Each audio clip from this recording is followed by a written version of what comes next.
Lighting is one of the most important aspects of 3D rendering, as it can dramatically change the look and feel of a scene. In Blender, the Cycles Render engine offers a variety of light types and settings that allow for realistic or stylized illumination. This tutorial will guide you through using lights effectively in Blender 3D with the Cycles Render engine. Blender offers several light types that serve different purposes. The point light emits light in all directions from a single point. This is great for simulating small light sources like light bulbs. The sunlight is a directional light that emits parallel rays, often used for simulating sunlight. The angle of the sun can be adjusted, but it always lights up the scene uniformly in one direction. The spotlight emits light in a cone shape. This is useful for simulating focused lighting like stage lights or flashlights. You can control the size and softness of the light cone. The area light is a light source that emits from a rectangular or square shape. This is ideal for simulating larger light sources such as windows or light panels. Each of these light types can be used in both Cycles and Eevee, but their appearance and performance will vary depending on the render engine. Let's start off by looking at a very basic light called the point light. To add a light, press Shift-A to bring up the Add menu. Navigate to Light and choose the light you want. The point light is an omnidirectional light. It's like a bare light bulb in a room that it generates energy in all directions. Surfaces that are further away will be rendered darker. In render mode, if we move the point light up and down along the z-axis, we can see how the light fall-off affects the lighting on the cube. If we move the point light off to the one side edge of the cube, we notice a very different fall-off of light. Let's look at the options available to us. We have a preview window that will show us what the light will look like in the scene. We can change the color of the light using the color picker. If we change the color to a bright yellow, we can now see that the cube has a yellow color highlight added to it from the point light. We can add a second color by simply adding a second point light and changing the color.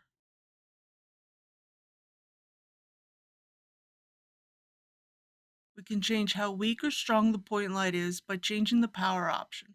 The power option is the power of the light in watts. The higher the value, the more intense the light.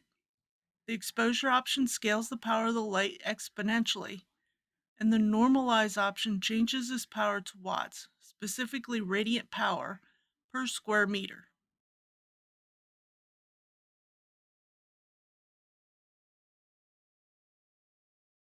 The radius, when larger than 0, will be emitted from a spherical surface. Larger sizes will have softer shadows and specular highlights. The soft fall-off will avoid sharp edges where the light intersects with other scene objects. The max bounces option is the number of times light from the light is allowed to bounce. That is the reflection or transmission of a light ray when interacting with the material. The cast shadow option allows you to enable or disable shadows in the scene. Multiple importance refers to enabling indirect light sampling in order to reduce noise. Shadow caustics can be used to speed up refractive caustic rendering on objects such as glass or water. A sunlight provides light of constant intensity emitted in a single direction from infinitely far away. Sunlight can be very handy for a uniform clear daylight open space illumination. The direction can be changed by rotating the sunlight like any other object, but because the light is emitted from a location considered infinitely far away, the location of a sunlight does not affect the rendered result. In render mode, if we move the sunlight up and down along the z-axis, we can see how the light fall-off does not change the lighting of the scene. Let's look at the options available to us. We have a preview window that will show us what the light will look like in the scene. The temperature option allows you to choose a specific temperature of the lights in Kelvin. We can change the color of the light using the color option. If you're using the temperature option, this will be called tint. If we change the color to a bright yellow, we can now see the scene has a yellow color highlight added to it from the sunlight. We can change how weak or strong the sunlight is by changing the strength option. The strength option is the power of the light in watts. The higher the value, the more intense the light. The exposure option scales the power of the sunlight exponentially, and the normalize option changes its power to watt, specifically radiant power per square meter.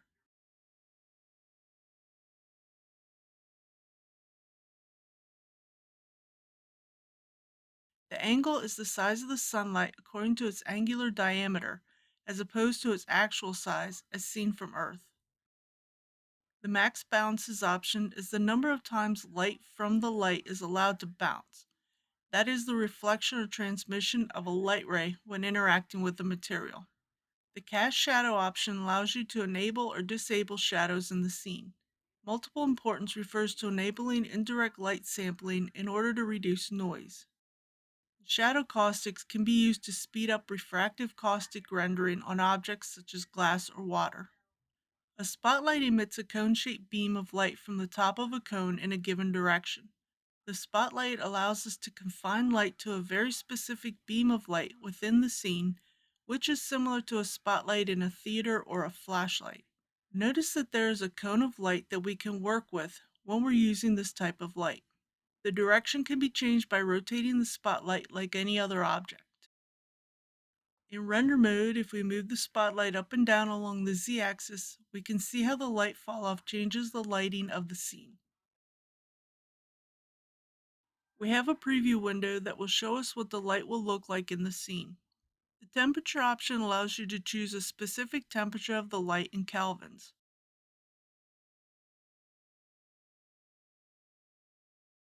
We can change the color of the light using the color option. If you're using the temperature option, this will be called tint.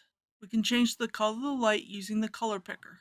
If we change the color to a bright yellow, we can now see that the scene has a yellow color highlight added to it. We can change how weak or strong the spotlight is by changing the power option.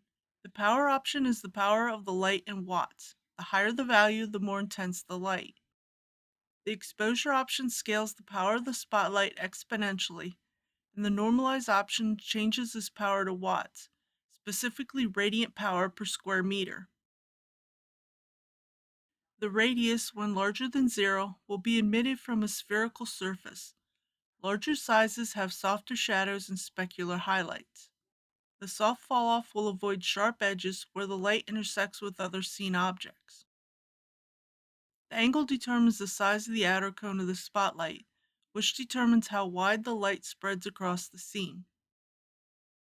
The blend option controls the inner cone, which represents the amount of space the inner cone should occupy relative to the inside of the outer cone size. The show cone option displays a transparent cone to assist you in visualizing which scene objects will be contained within the spotlight. The max bounces option is the number of times light from the light is allowed to bounce. That is the reflection or transmission of a light ray when interacting with the material. The cast shadow option allows you to enable or disable shadows in the scene. Multiple importance refers to enabling indirect lighting samples in order to reduce noise. Shadow caustics can be used to speed up refractive caustic rendering on objects such as glass or water. The area light simulates light originating from a surface emitter, such as a TV screen. This type of light produces shadows with soft borders. If you scroll in close to the light, notice that there is a square emitter that we can work with when we're using this type of light. The direction can be changed by rotating the area light like any other object. In render mode, if we move the area light up and down along the z-axis, we can see how the light fall off changes the lighting on the cube. We have a preview window that will show us what the light will look like in the scene. The temperature option allows you to choose a specific temperature of the light in kelvins. We can change the color of the light using the color option. If you're using the temperature option, this will be called tint. We can change the color of the light using the color picker. If we change the color to a bright yellow, we can now see the cube has a yellow color highlight added to it from the light. We can change how weak or strong the light is by changing the power option. The power option is the power of the light in watts. The higher the value, the more intense the light. The exposure option scales the power of the light exponentially, and the normalize option changes this power to watts, specifically radiant power per square meter.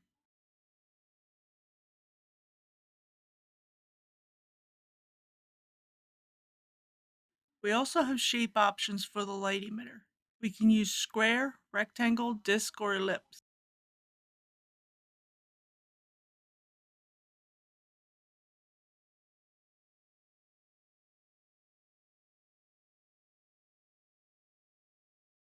The size for each shape is controlled by the size option. For example, if we choose the disc option and change the size to 1.8, we can see the size of the emitter change. The beam shape spread refers to how widely the emitted light fans out.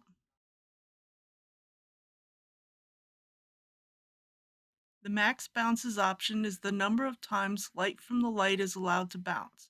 That is the reflection or transmission of a light ray when interacting with the material. The cast shadow option allows you to enable or disable shadows in the scene. Multiple importance refers to enabling indirect light sampling in order to reduce noise. Shadow caustics can be used to speed up refractive caustic rendering on objects such as glass or water. Portals are used when adding a light to interior scenes, such as through doors or windows to help sample the environment light. This is an entire topic unto itself and will not be covered in this tutorial. Lighting plays a critical role in setting the mood and realism of a 3D scene. By understanding the different lighting types and setting in Blender's Cycle Render Engine, you can significantly enhance the quality of your render. Cycles provides a more realistic, physically based approach to lighting. Thanks for following along with this tutorial. If you found this helpful, please like, comment, and subscribe. Have a good day.